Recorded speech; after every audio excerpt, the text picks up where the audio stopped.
En este año 2025, Inotelcol celebra con orgullo 57 años de historia.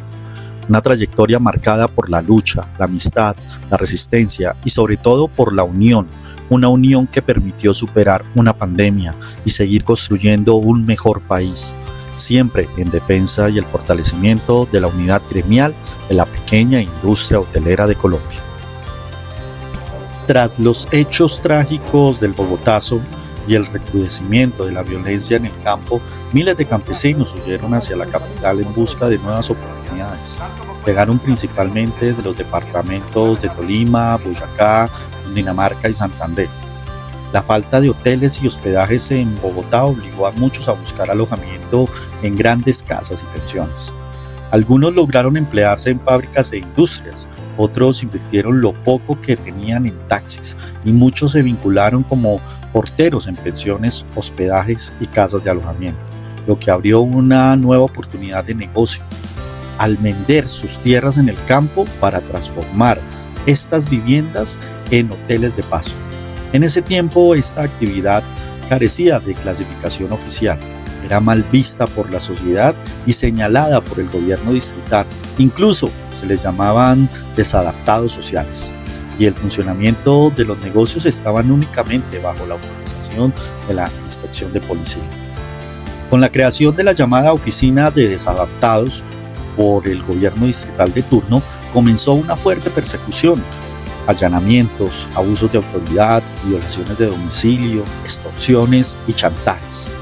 Ante estas injusticias, los pequeños propietarios de los hospedajes decidieron unirse para defender sus derechos laborales y económicos y para hacer respetar su derecho al trabajo. El movimiento fue encabezado por el señor Leopoldo Saavedra, quien junto con otros visionarios conformó un comité organizador.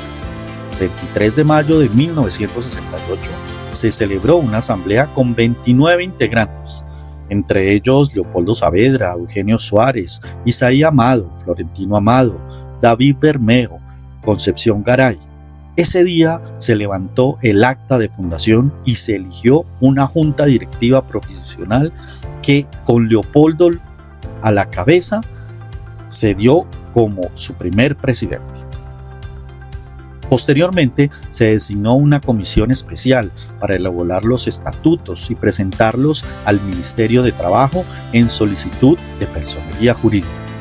El 14 de agosto de 1968, mediante la resolución 3118, el Ministerio de Trabajo otorgó la personería jurídica con razón social Sindicato Nacional de Propietarios de la Pequeña Industria Hotelera de Colombia, Inotelcol.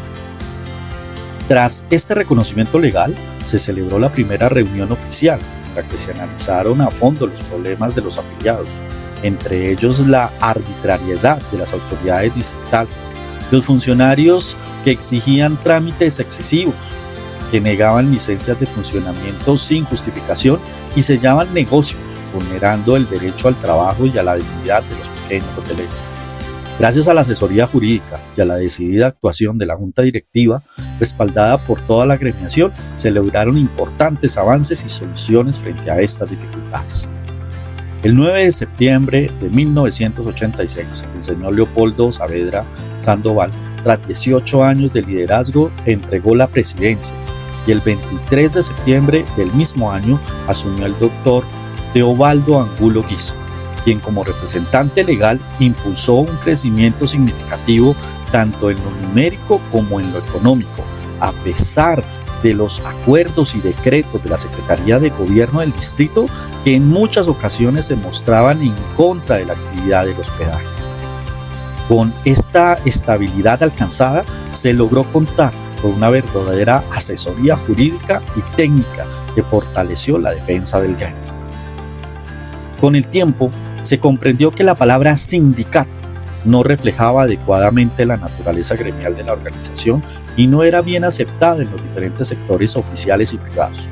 Por ello, mediante la resolución 03481 del 22 de septiembre de 1968, el Ministerio de Trabajo aprobó el cambio de la razón social a Asociación Nacional de Propietarios de la Pequeña Industria Hotelera, Inotelcol.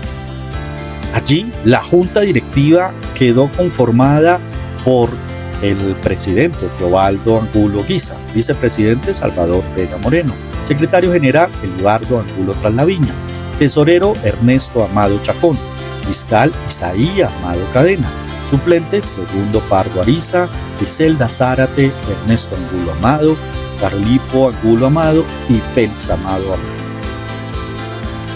Después de esto, se llevó la segunda batalla más importante que tendría Inotelcol en su historia, la batalla contra el impuesto de la multa.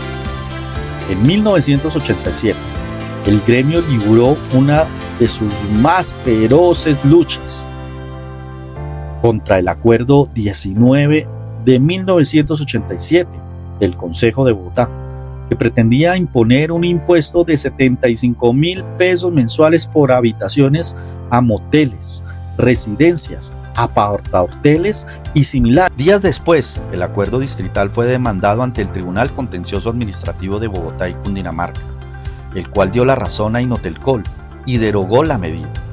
Concluido este episodio y tras 12 años de incansable labor, el doctor Teobaldo presentó su renuncia a la presidencia de la agremiación, cargo que fue asumido por el señor José María Amado. Durante su periodo, la organización enfrentó la tercera gran batalla, la persecución de la Personería de Bogotá contra los establecimientos de alojamiento. Esta situación surgió con la entrada en vigencia del nuevo Plan de Ordenamiento Territorial POT, que creó las UPZ, Unidades de Planeamiento Zonal, y dio inicio a su reglamentación. La falta de claridad en la norma comenzó a afectar gravemente a los establecimientos con derechos adquiridos, a los cuales se pretendía cerrar de manera arbitraria. Ante este panorama, la Personería solicitó a las alcaldías locales realizar operativos para forzar dichos cierres. Frente a la amenaza, Inotelcol y sus agremiados reaccionaron con firmeza, organizando protestas ante el personero distrital y exigiendo mesas de diálogo para aclarar la norma, recordando además que la ley de turismo protege y regula la actividad de los establecimientos de alojamiento. Gracias a estas acciones de resistencia se logró detener la persecución, permitiendo que los negocios continuaran operando de forma controlada en los sectores autorizados de la ciudad. Con el paso de los años, en 2016 el doctor Amado dejó su cargo, siendo sucedido en la presidencia por el señor John Alexander Alvarado. A él le correspondió liderar una de las batallas más difíciles en toda la historia de la agremiación, la llegada de la pandemia del COVID-19. En marzo del 2020, el virus alcanzó a Colombia y el gobierno nacional decretó el confinamiento total de la población, ordenando también el cierre de todos los establecimientos comerciales, incluidos los de alojamiento por horas. La situación fue crítica. El gobierno llegó a catalogar la actividad como de índole sexual, desconociendo lo establecido en la ley de turismo. Ante ello, Inotelcol, bajo la dirección de Alvarado y con el apoyo de la Junta Directiva, emprendió una ardua lucha de 8 meses para que se reconociera la verdadera naturaleza del servicio como alojamiento por horas. Finalmente, el gobierno distrital autorizó la reapertura, pero Inotelcol luchó no solamente en beneficio de los propietarios, sino de las miles de familias que dependían de este sector, especialmente madres cabezas de hogar. Desde entonces la batalla se ha enfocado en la reactivación económica. Aunque aún no se ha alcanzado el 100% de la recuperación, la agremiación sigue trabajando incansablemente para garantizar la supervivencia de los establecimientos y la dignificación de la actividad. Y así concluye este recorrido por los 57 años de historia de Inotelcol, una trayectoria marcada por la lucha y la resistencia, que comenzó con aquellos primeros campesinos que huyeron de la violencia de los campos y que llegaron a la ciudad buscando nuevas oportunidades y que hoy se mantiene viva en la defensa de los derechos no solo de los propietarios, sino de toda la gran familia que conforma la agremiación. Por ello, el Consejo de Bogotá rinde un merecido reconocimiento a Inotelcol, exaltando su labor incansable en favor de la industria del alojamiento y de quienes la mantienen en pie.